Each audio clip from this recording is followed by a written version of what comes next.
Assalamualaikum warahmatullahi wabarakatuh. Selamat pagi anak-anak. Bagaimana kabarnya hari ini? Semoga kita semua selalu dalam keadaan sehat ya. Di video pembelajaran hari ini, kita akan membahas materi hidrolisis garam.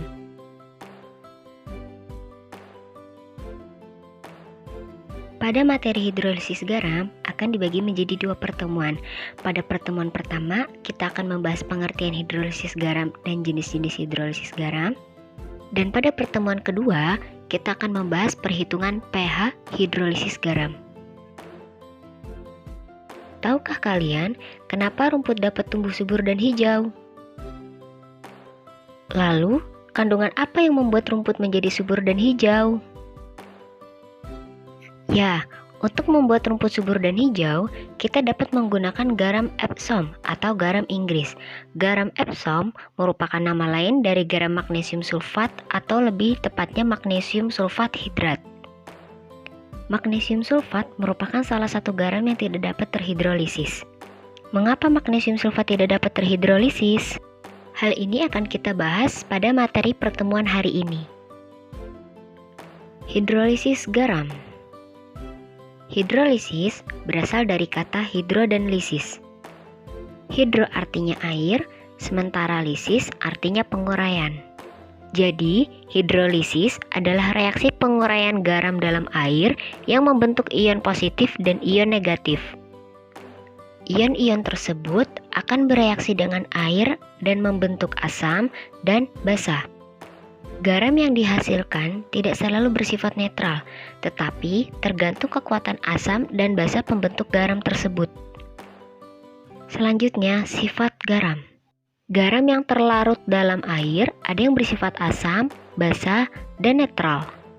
Sifat-sifat tersebut dikarenakan interaksi antara ion garam dengan air. Dalam air, garam akan terionisasi, dan apabila ion yang terbentuk tersebut bereaksi dengan air, maka akan terjadi reaksi hidrolisis. Yang pertama, garam bersifat asam. Kation yang berasal dari garam bereaksi dengan air dan menghasilkan ion H+, sehingga ion H+ yang dihasilkan lebih besar daripada OH- dan membuat larutan bersifat menjadi asam. 2. Garam bersifat basa. Anion yang berasal dari garam dan bereaksi dengan air akan menghasilkan ion OH-. Ion OH- yang dihasilkan akan lebih banyak dibandingkan ion H+, sehingga larutan tersebut bersifat basa. Yang ketiga, garam bersifat netral. Kation dan anion yang berasal dari garam tidak bereaksi dengan air, sehingga konsentrasi ion H+ dan ion OH- di dalam air tersebut tidak berubah dan larutan tersebut bersifat netral. Selanjutnya, jenis-jenis hidrolisis garam. Jenis-jenis hidrolisis dibagi menjadi 3. Yang pertama, larutan garam terhidrolisis sebagian. Yang kedua, larutan garam terhidrolisis total. Dan yang ketiga, larutan garam yang tidak terhidrolisis. 1. Larutan garam yang terhidrolisis sebagian. Larutan garam yang terhidrolisis sebagian terbentuk dari asam lemah dan basa kuat ataupun asam kuat dan basa lemah. A. Garam yang terbentuk dari asam lemah dan basa kuat. Garam yang berasal dari asam lemah dan basa kuat, jika dilarutkan dalam air akan menghasilkan anion yang berasal dari asam lemah. Anion tersebut bereaksi dengan air menghasilkan ion OH- yang menyebabkan larutan tersebut bersifat basa. Contohnya adalah senyawa CH3COONa. Garam CH3COONa terdiri dari CH3COOH sebagai asam lemah dan NaOH sebagai basa kuat. Garam yang larut dalam air akan menghasilkan ion CH3COO- dan ion Na+. Ion CH3COO- sebagai anion yang akan bereaksi dengan air dan menghasilkan ion OH- yang menyebabkan larutan menjadi bersifat basa. Kemudian yang B, garam yang terbentuk dari asam kuat dan basa lemah. Garam yang berasal dari asam kuat dan basa lemah, jika dilarutkan dalam air, akan menghasilkan kation yang berasal dari basa lemah. Kation tersebut bereaksi dengan air menghasilkan ion H+ yang menyebabkan larutan bersifat asam. Contohnya adalah garam NH4Cl. Garam NH4Cl terdiri dari NH3 sebagai basa lemah dan HCl sebagai asam kuat. Garam NH4Cl yang larut dalam air akan menghasilkan ion NH4+ dan ion Cl-. Ion NH4+ sebagai kation yang akan bereaksi dengan air dan menghasilkan ion H+ yang menjadikan larutan bersifat asam. Lanjutan dari garam yang terbentuk dari asam lemah dan basa kuat. Garam CH3COONa merupakan garam yang terbentuk dari asam lemah dan basa kuat. Terurainya garam CH3COONa menghasilkan dua ion, yaitu ion CH3COO- dan ion Na+.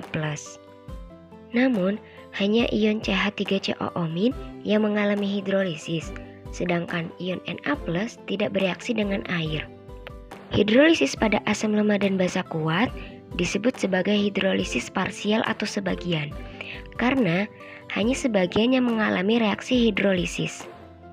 Jadi, garam yang berasal dari asam lemah dan basa kuat akan terhidrolisis sebagian atau parsial dan bersifat basa. Sifat basa didapatkan dari CH3COO- yang bereaksi dengan air menghasilkan ion OH- yang mengakibatkan konsentrasi ion H+ di dalam air lebih sedikit daripada konsentrasi ion OH-, sehingga larutan bersifat basa. Selanjutnya, garam yang terbentuk dari asam kuat dan basa lemah. Garam NH4Cl merupakan garam yang terbentuk dari asam kuat dan basa lemah. Terurainya garam NH4Cl menghasilkan ion NH4+ dan ion Cl-. Namun, hanya ion NH4+ yang mengalami hidrolisis, sedangkan ion Cl- tidak bereaksi dengan air. Hidrolisis ini juga disebut sebagai hidrolisis sebagian atau hidrolisis parsial, karena hanya sebagian ion, yaitu ion NH4+, yang mengalami reaksi hidrolisis. Jadi, garam yang berasal dari asam kuat dan basa lemah akan terhidrolisis sebagian dan bersifat asam. Sifat asam didapatkan dari NH4+ yang bereaksi dengan air, menghasilkan ion H+ yang menyebabkan konsentrasi ion H+ di dalam air lebih banyak daripada konsentrasi ion OH-, sehingga menjadikan larutan bersifat asam. 2. Larutan garam yang terhidrolisis total. Garam yang berasal dari asam lemah dan basa lemah akan mengalami hidrolisis total pada keduanya. Kedua garam tersebut akan terionisasi dan bereaksi dengan air. Contohnya adalah garam NH4Cn. Garam NH4Cn terdiri dari NH3 sebagai basa lemah dan HCN sebagai asam lemah. Garam NH4Cn terurai menjadi ion NH4+ dan Cn-.